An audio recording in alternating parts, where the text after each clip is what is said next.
Okay, so we come into trading, we come into investing, everything's unfamiliar, right? The site's glamorous, shiny, but we don't know what we're doing. We don't know what anyone's talking about. None of it really makes sense. What we know, what I knew, growing up, I'd seen traders and investors in films and on TV. It's very glamorous.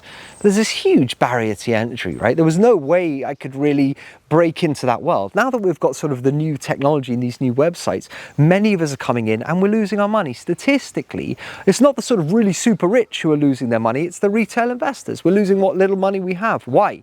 We're taking these phenomenal risks, right? It's more like a casino to us most of the time. So I've made a video sort of going over some of those tricks and traps that I've come across and seeing if we can get more people to sort of just be aware of them.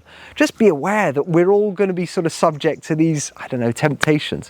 If you're a really sort of professional or seasoned trader, have a look at the video, see what I've missed, let everyone know in the comments, how did you go from gambler to trader and make this a long-term successful thing?